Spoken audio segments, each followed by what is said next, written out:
Hello and welcome to another episode of Brett's Old Time Radio Show. Welcome to beautiful Lyme Bay, and it really is beautiful down here. We've had a bit of sunshine today, a little bit of winter sun, and it's been really, really nice down here across the bay. You should have joined me. It would have been lovely. We could have sat out. Probably wouldn't have been sunbathing, but we could have had a little go, couldn't we? Huge thank you for joining me once again for our regular late night visit to those dusty studio archives of old time radio shows right here at my home on the south coast of the United Kingdom. I'm Brett, your host for our nighttime podcast, and welcome to another episode. Well, it's an exciting one today because we are about to kick off series 2 of Hancock's Half Hour, and it's a cracking episode, and I know you're going to really enjoy it. I think gradually, as the seasons sort of moved on, I think the show got better and better, and I think season 2 is, in my opinion, better than season 1, so I hope you enjoy it. Don't forget, I've got a Facebook page, an Instagram page, and a YouTube channel, all called Brett's Old Time Radio Show, and it would be brilliant if you could follow me. Feel free to send any feedback to brett@tourdate.co.uk if you'd like a shout out on the show, or if you've just got any ideas on how maybe we can make things a bit better, do please drop me a line. Also, I've just launched, as I've mentioned before, a new supporter page where you'll find a host of extra content, and I'll tell you all about that after today's episode. Now, it is time for the first episode of the second series of Hancock's Half Hour. It's called A Holiday in France. The BBC presents Tony Hancock with Moira Lister, Bill Kerr and Sidney James in Hancock's Half Hour.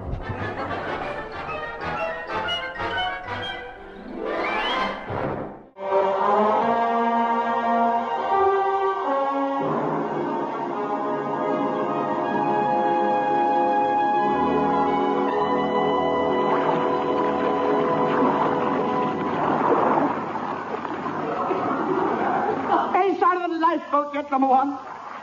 Poor devil's out of this weather. The waves are like monsters. We've had a message from the flagship. There's 11 U-boats in the area. And one submarine. By heaven, I don't think it's spotted. Action stations. Full steam ahead. Starboard below. Ting, ting. Stand by the depth charges. Stand by the forward guns.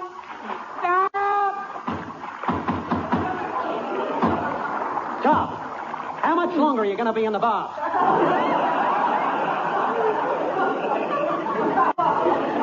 Come along, Bill. Just got to escort the toilet soap back to port. Well, hurry up. I'm coming in. Now, listen, Tub, Oh, Georgia, what are you laughing at? And I thought Moby Dick was just a legend. Come on, out of the bath.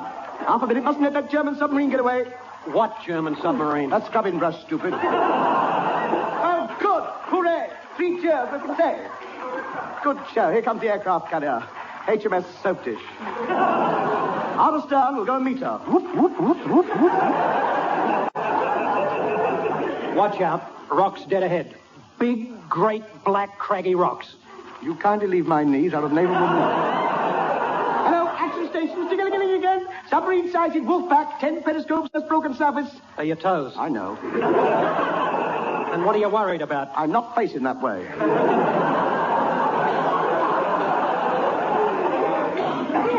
Yeah, that's a point. Why are you sitting at the wrong end of the bath? I've lost the plug. Now, come on, Tub. Hurry up and get out of the bath. Moira will be round in a minute. All right, me auntie. I've seen Long John Silver. I know it's going. Oh, come now. Turn your back.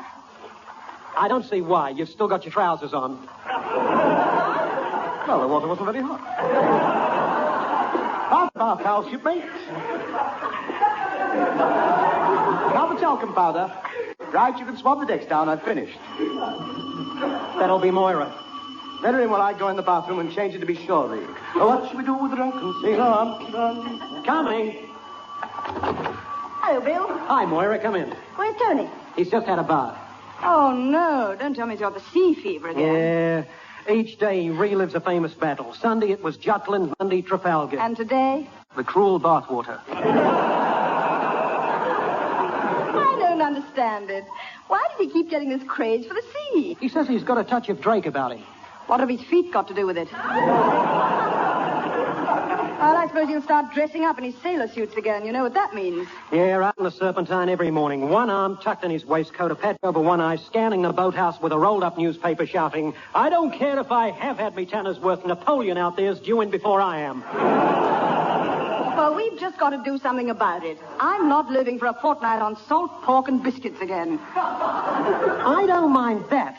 But he won't go to sleep unless I stand outside waving a kipper and throwing buckets of water at his window. Here he comes. Ahoy there, be hearties. Aye, Captain. Come along now, it's 8:20 bells. There's a north-northeast trade wind blowing in from Shepherd's Bush. So peel all me main braces and splice the cabin boy I'm having me grog in the mess tonight.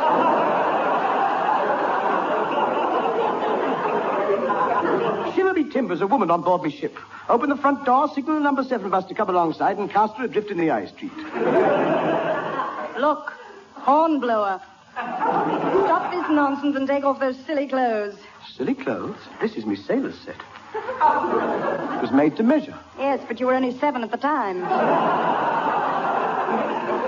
That was 23 years and 14 stone ago.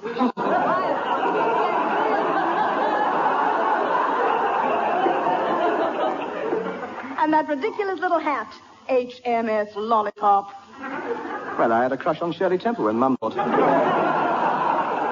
Look, Tub, we're not going through all this sea nonsense again, are we? Hey, you're an Australian. You wouldn't understand how an Englishman feels about the sea. To be out there amongst the wild waves, the vast ocean swelling up all around you. The biting wind lashing the salty spray into your weather-beaten face. To feel the roll of the decks beneath your feet. The mighty vessel riding the pounding waters up and down, up and down, up, down, up, down, up. Open the window. Tony, we've had all this out before. It's just a silly fad. You'd never make a sailor. What good would you be on board ship? Oh, save him taking on ballast. Yes, but even so, you can't be a sailor by staying on dry land all your life. I realize that, which is precisely why I've decided to buy a boat. What? You heard? I'm going to be master of my own ship. Travel where I please. First of all, I'm going to sail up the 8 great rivers of England. Well, there's only 2. The Severn and the Thames. 7 and 1? 8. Correct. Shut up, then. After that, I'm going to explore all the oceans of the world. But that'll take you years. Do you realize that over 2/3 of the entire world is covered by water? I'm not surprised. We've had a lot of rain lately.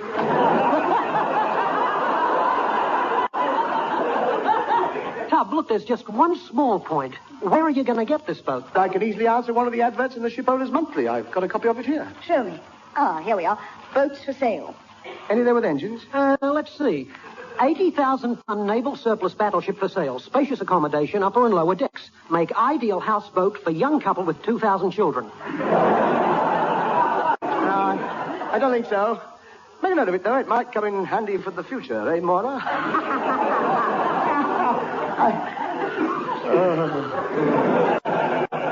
Any more, Bill? Yeah, look, here's one. All types of seagoing vessels for sale or hire. Immaculate condition. All craft guaranteed seaworthy. Must sell before the tide comes in.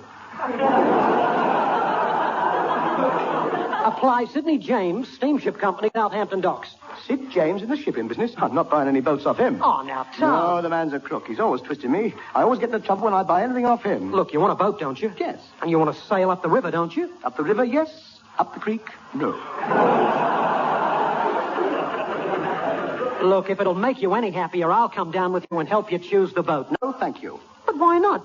I'm quite a seafaring man myself. Look at the times I've sailed from England to Australia. The hard way, under canvas. In a sailing boat? In a lifeboat. I couldn't afford the fare. Look, at least we can go down and see what boat Sidney's got. He might have just what we're looking for. Well, what do you think, Maura? I'm not saying anything. He wouldn't listen to me last week, and what happened? He sold you 20 acres of land to build a house on at £1 an acre. Hey, why, that's marvelous. So cheap. Where was the land situated? Mind your own business. Where was it, Moira? Halfway up the side of a cliff.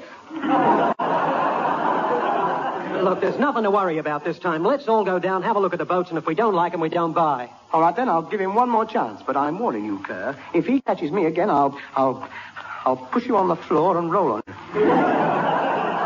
Come to Southampton.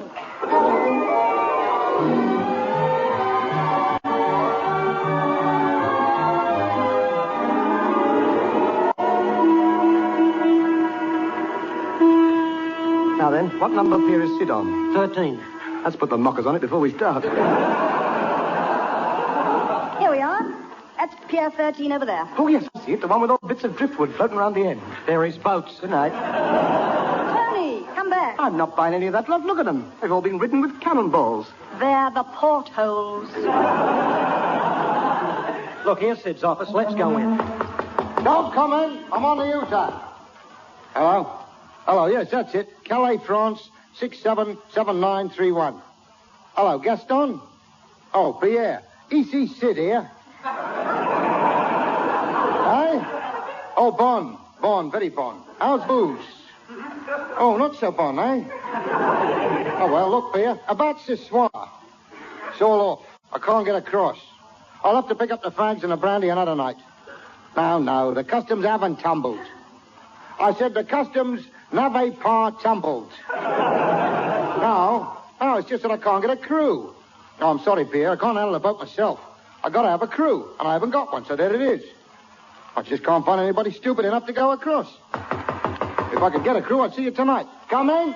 Hi, Sydney. Hello, Mr. James. Morning, Mr. James. Pierre, see you tonight. Well, now, gents, what can I do for you? Tony wants to buy a boat. And you couldn't have come to a better man. I got a marvelous selection of vessels outside. Can we have a look at them? Certainly. Is it tied in? Yeah. You better put these on. What are they? Diving suits. Well, look, shall we step outside and take a look at the fleet? I'm sure we've got something tucked away that'll suit you. There you are. Look at that lot. Luxury class they are.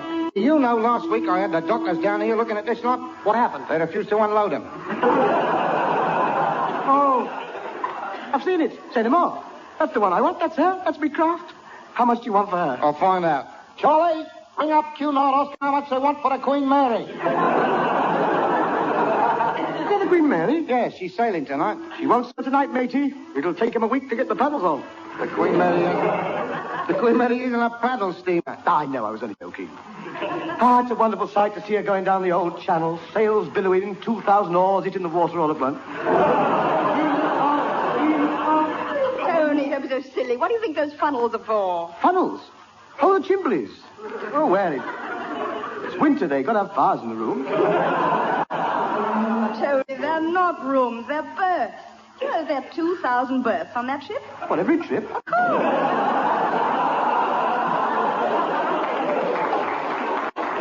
Right. Wait till the Sunday papers get hold of that. Look, stupid. Never mind about that ship. What about mine? I've got a yacht here that I'm very proud of. Look at her. Ain't she a beauty? Well, the sails are a bit ragged and dirty, aren't they? We'll have to get them mended and cleaned up a bit. Well, I'd appreciate it if you would. Why? It's my washing. All right, let's go aboard and have a look at her. Right. My word, this is a bit dodgy. You'll have to get a wider gangplank than this. The gangplank's over here. That's a mooring rope. Are you sure this boat's safe? Of course it is. What? Nothing. I was just wondering why the lifeboat's got a lifeboat. All right, I'll tell you. Why? One's a non-smoker. See, well, I must admit she's taken me fancy. How much? Oh, Tony. Because you're a friend of mine. I'm not paying that much. Well, look, I'll tell you what then. Still too much. Look, I'm not going to argue with you. I don't have to sell you the boat. I've got a cash customer in the office waiting to buy it.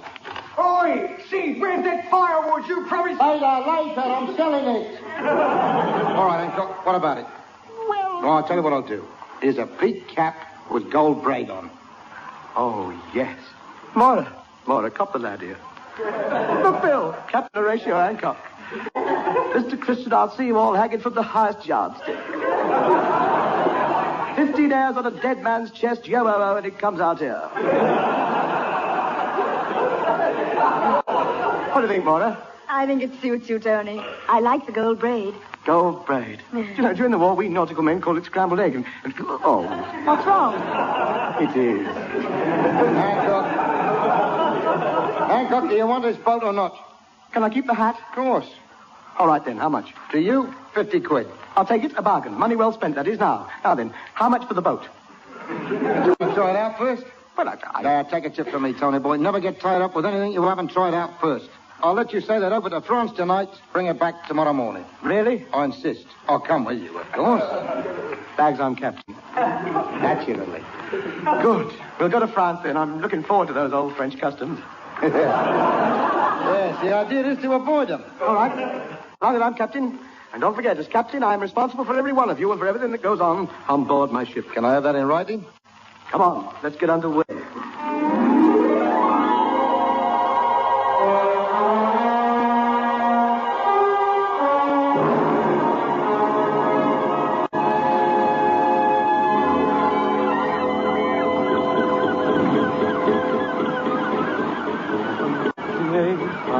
Oh, this is the life.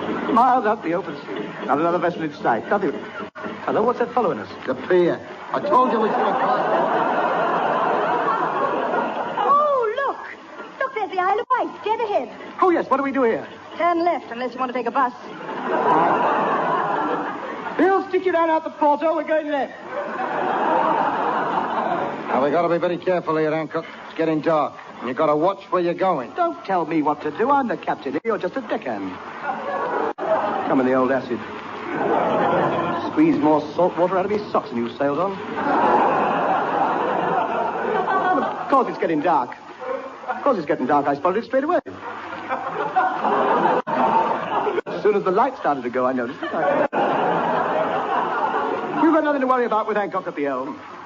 It's very easy driving a ship in the dark. Why, you can't go wrong when you've got lighter ships and marker buoys and lighthouses to guide you.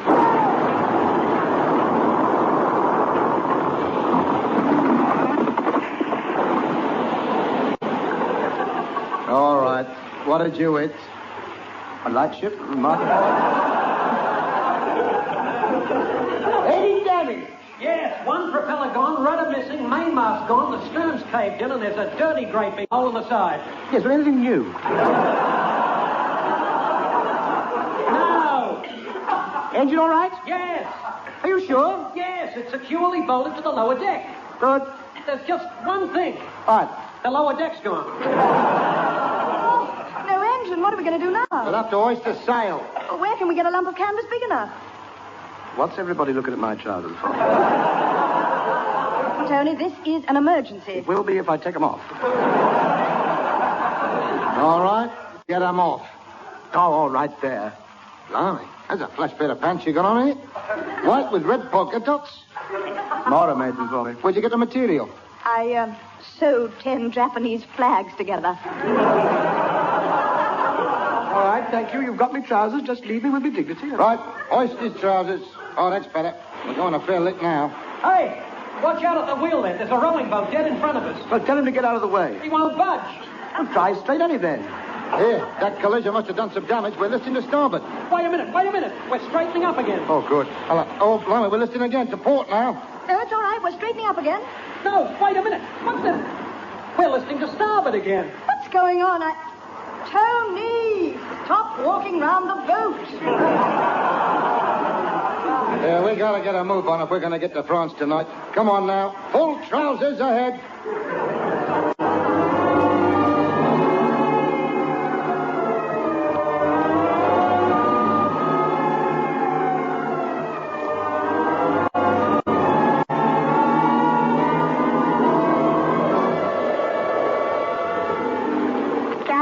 Weather. Any sign of the French coastline yet, number one? Well, I can't see a thing through the glasses, sir. Let me have a look. Well, of course you can't see anything. There's sunglasses. Oh, get off the bridge. It's such a night. Oh, what a night it is. It really is such a night. The moon is bright. Hancock, stop dancing about. We're listing again. Tony, just a minute. Turn round. Yeah? Yeah. Has anyone ever told you you look like Jack Hawkins? No, not recently. Well, you know, you do. With that duffel coat on and that mug of cocoa, you're the living image of him in the cruel sea, and I ought to know. I was in it. You don't want to plug at all? Oh, don't be silly. It's nothing like him now. Find out. 2 boys to starboard, mate. Port your helm. Keep the matches clear. Keep that deck cargo fastened. Screw the lifeboats. That another... Do you really think I look like Jack Hawkins? Yes. Honestly, the resemblance is amazing. Oh, you're imagining things. I've got a different shaped head altogether. I can't see it myself. But now the hatchet. Bring it on against the wind. Off speed. Keep it steady now. 2 more points to starboard. Watch that gibbet. Whatever it may be. Swing round to the yardarm, lower the boom, break out those top gallants. Bill? Yeah? Do you think I look like Jack Hook? It's uncanny. No kidding. 16 depth guards at 30-second interval. That one's down, I tell you. Are you sure there's nothing on the radar screen? This convoy must get through. Watch for torpedoes, zigzag formation. Periscope, action stations. All hands up. Hancock, come down and give me a hand with this bucket. The ship's leaking. We'll put a bowl under it. I say, look. What's that light out there? Somebody's signaling to us. All right, put the brakes on. This is as far as we go. Hey, aren't we going to France? This is near enough. Stop the ship. I'm the captain here. Do as you're told and shut up. I don't like the look of this. Get behind me, Bill. Where are you? Behind Mora. I'm taking over from now on, and you'll do what I tell you, see? So it's mutiny, eh? Yes. Mutiny is an ugly thing. So are you, so shut up. All right, now give me that megaphone. Ahoy there! Ahoy! Pierre! E.C. Sid! E.C. Sid? You can't say that. I see Sid or he saw Sid.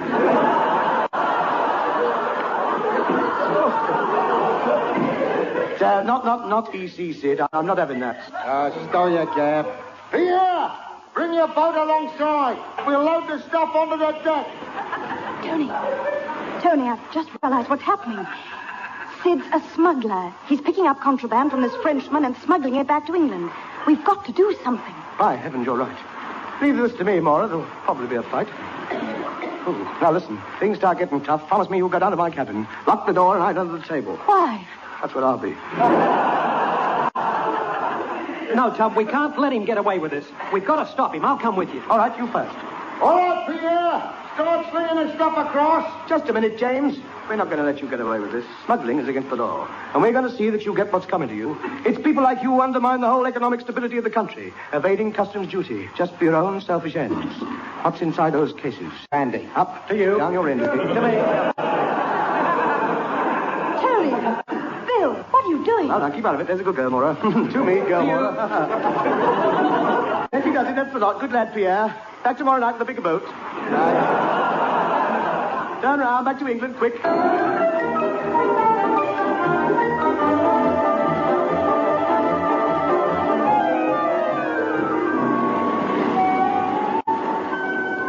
Now, we gotta be dead careful here, Hancock. Aye, Captain. Must be somewhere near the English coast.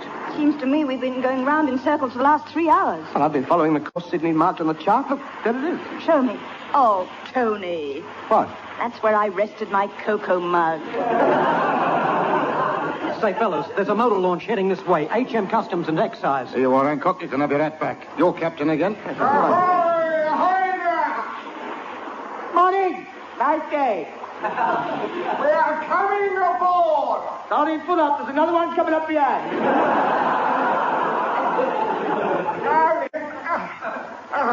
By Jove. Which one of you is the captain? She is. I won't keep you long, by Jove. I just want to make a routine search of your boat. I can't be too careful. You never know who's trying to smuggle brandy across the channel. Do we?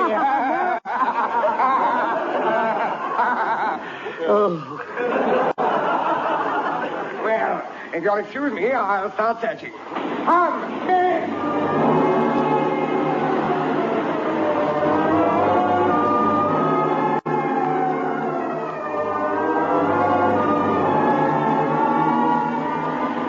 How much longer are those guys going to be searching? All this waiting. You would have thought that they'd have found it by now. Well, Tony doesn't seem to be very worried about it. Why? Where is he? Leaning over the side, talking to that customs officer. Oh, this isn't the first time I've been to see you, know. I didn't think it was, no. No, you can tell by my gait. Yes, you've got a big one, haven't you? Well, it's my teeth. They don't fit properly. I'm having them out next week. Oh. Anyway, as I was saying, during the war, I commanded the minesweeper. You swept mines? Well, you have to. They get filthy, you know. Anyway, from the first day I took command, there was trouble. Oh, there would be. There was. Yes. They resented me. Did they? Nothing was said, mind you, but there was that atmosphere, yes, you know what I mean? Yeah. Little things like knives sticking in doors just as you're going to open them. Yes. I knew there was a conspiracy against me. There was a thief on board, but I couldn't pin anything down till the Tuesday. What happened then? The strawberries went. The strawberries went, and then I had them. Of course, nobody helped me. They were all against me. Yes. I didn't have a friend on that ship. Clicking these little steel balls in my hand doesn't annoy you, does it? No. Very musical, Musical? Yeah, I like it. Oh, I'm pleased. Good. Well, anyway, I confronted him with it. I said, where's the strawberries, I said. That's Adam. Oh, my word. They could see they were in for it, so they muted it. No. They gathered up one end of the ship and stared at me, nudging each other. Tapping their heads. Did they? I know. They thought I was ill. I wasn't. It was the strawberries.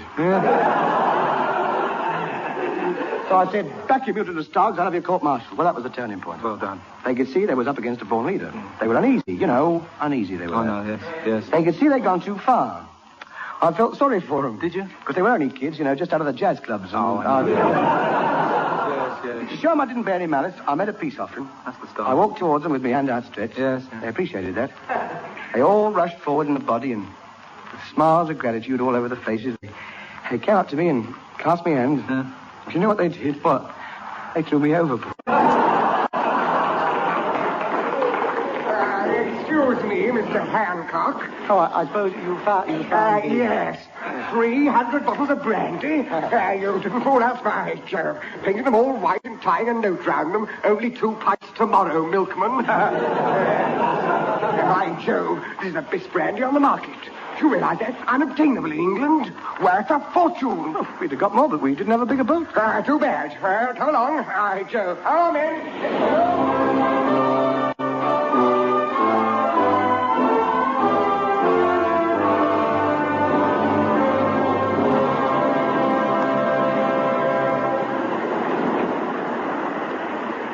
Yeah, EC6. Same again for us. Yes, and 600 cases for the gentleman in the pink cap.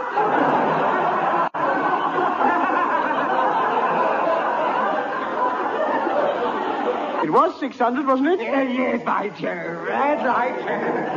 5,000 crates for the Admiral. Yes, we got enough room. How you managed to borrow HMS Vanguard, I'll never know. To me. Down your end a bit. To you. Slowly down.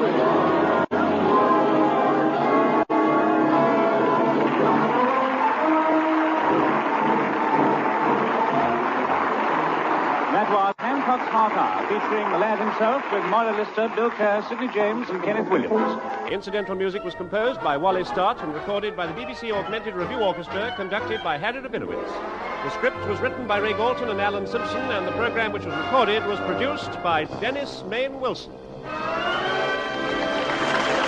Welcome back. Do hope you enjoyed our latest episode, the Monday episode of Hancock's Half Hour. And don't forget, we'll be back tomorrow for something a little bit special, 5 p.m. GMT. You can email me, brett@tourdate.co.uk. I'd love to know your thoughts on the show. As I mentioned earlier, I've got a brand new supporter page where you'll find loads of extra content and shows. Check out patreon.com/Brett's Old Time Radio Show. Thanks for listening. I'll be with you 7 days a week, each and every week, and I'll see you next time on Brett's Old Time Radio Show. Love you. Bye.